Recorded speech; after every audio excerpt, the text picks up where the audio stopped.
जिन मंदिरों में आप अपनी मेहनत की कमाई लुटा रहे थे, आज कोरोना जैसी महामारी के वक्त तो मंदिरों ने अपने दरवाजे बंद कर लिए हैं। मंदिरों में बैठे ब्राह्मण मंदिरों के खजाने पर कुंडली मारकर बैठे हैं। देश में इतनी बड़ी आपदा आई है, करोड़ों लोग घरों में कैद है। देश में मेडिकल उपकरण की भारी कमी है। देश आर्थिक तंगी से गुजर रहा है, लेकिन देश के मंदिरों ने एक पैसा भी दान नहीं किया। इन मंदिरों में बैठे ब्राह्मणवादी अरबों खरबों के चढ़ावे पर आसन लगाए बैठे हैं। ट्विटर पर हैशटैग मंदिर में दान देना बंद करो ट्रेंड चल रहा है। लोग कह रहे हैं कि जब मुसीबत के वक्त ही ना ही भगवान काम आ रहे हैं, ना ही उनके मंदिरों का चढ़ावा, तो फिर वो जा कहां रहा है। आइए आपको बताते हैं भारत के मंदिरों के पास कितना पैसा है। देश के अमीरों की बात आती है तो अक्सर अंबानी, टाटा और बिड़ला का नाम आता है। हालांकि आपको ये जानकर हैरानी होगी कि देश में कुछ मंदिर ऐसे भी हैं जिनके पास इन अरबपतियों से भी ज्यादा संपत्ति है। केरल का पद्मनाभ स्वामी मंदिर भारत के सबसे अमीर मंदिरों की सूची में आता है। यहाँ हर साल करीब 500 करोड़ रुपए का चढ़ावा आता है। 2016 में इस मंदिर की टोटल वेल्थ $22.3 बिलियन यानी कि करीब 1.47 लाख करोड़ रुपए आंकी गई। आंध्र प्रदेश के तिरुपति बालाजी मंदिर की टोटल वेल्थ 52,000 करोड़ रुपए है। मंदिर हर साल करीब 600 करोड़ रुपए की कमाई करता है। शिरडी साईं बाबा का टेम्पल देश के सबसे फेमस मंदिरों में से एक है। साल 2018-19 में लोगों ने यहाँ 679 करोड़ रुपए दान कर दिए। शिरडी मंदिर की कुल संपत्ति 2200 करोड़ से ज्यादा है। जम्मू के वैष्णो देवी मंदिर में सालाना 500 करोड़ से ज्यादा डोनेशन आता है। मंदिर के पास 1200 किलो से ज्यादा तो सोना ही है। वहीं मुंबई के सिद्धिविनायक मंदिर की सालाना कमाई 125 करोड़ से ज्यादा है। भारत में कुल 6,38,000 गांव है, 5,000 कस्बे और 400 बड़े शहर है। अमूमन हर गांव में मंदिर होता है। शहरों में तो देवी देवताओं के अलग अलग मंदिर होते हैं। इस हिसाब से भारत में 6 लाख से ज्यादा मंदिर है।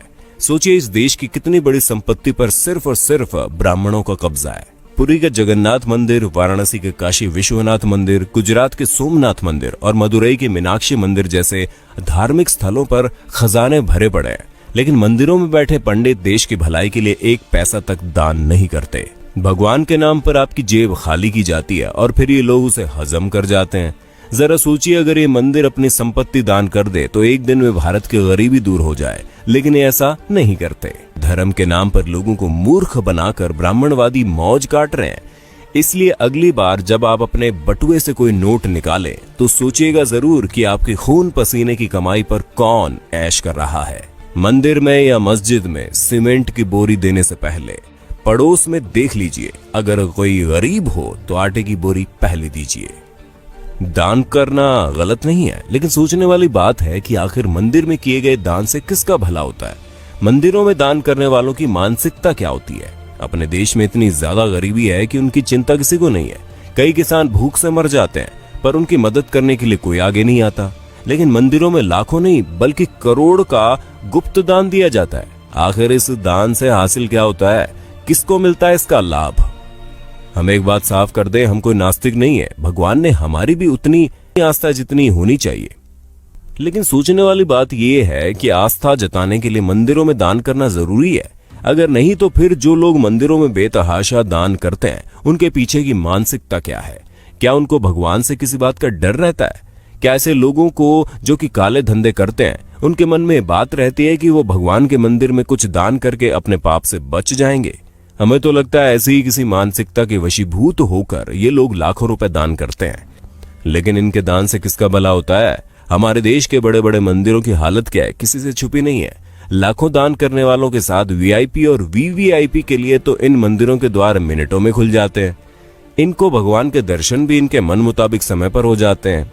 लेकिन आम आदमी को घंटों लाइन में लगे रहने के बाद भी कई बार भगवान के दर्शन नहीं होते। कभी कभी लगता है कि भगवान भी अमीरों के हो गए हैं, खासकर बड़े मंदिरों में विराजने वाले भगवान। शिरडी के साईं बाबा के दरबार के बारे में कहा जाता है कि वहां पर सभी को समान रूप से देखा जाता है। लेकिन हमारे एक मित्र ने बताया कि जब वो शिरडी गए थे तो वीआईपी पास से गए थे और उनको दर्शन करने में कम समय लगा। यानी वहां भी बड़े छोटे का भेद है। संभवतः अपने देश में ऐसा कोई मंदिर है ही नहीं जहां पर छोटे बड़े का भेद ना हो। किसी वीआईपी या फिर अमीर को हमेशा लाइन में लगने से परहेज रहता है। वे भला किसी गरीब के साथ लाइन में खड़े कैसे हो सकते हैं? लाखों का दान करने वालों को क्या अपने देश की गरीबी नजर नहीं आती? क्या ऐसा दान करने वाले लोग इन खैराती अस्पतालों, अनाथ आश्रमों में दान करने के बारे में नहीं सोचते। जिन आश्रमों में ऐसे बच्चों को रखा जाता है, जिन बच्चों में संभवतः ऐसे बच्चे भी शामिल हैं जो किसी अमीर की अय्याशी की निशानी के तौर पर किसी बिन ब्याही माँ की कोख से पैदा होते हैं, क्या लाखों दान करने वालों को अपने देश के किसानों की भूख से वो मौतें नजर नहीं आती? हम तो इतना जानते हैं कि किसी भूखे को खाना खिलाने से लाखों रुपए के दान से ज्यादा का पुण्य मिलता है। किसी असहाय और गरीब की मदद करने से उनके दिल से जो दुआ निकलती है वो दुआ बहुत काम की होती है। हम मंदिरों में दान करने के खिलाफ कतई नहीं है, लेकिन किसी भी मंदिर में दान उतना ही करना चाहिए जितने से उस मंदिर में होने वाले किसी काम की मदद हो जाए। जो मंदिर पहले से ही पूरी तरह से साधन संपन्न हैं, उन मंदिरों में दान देने का क्या फायदा?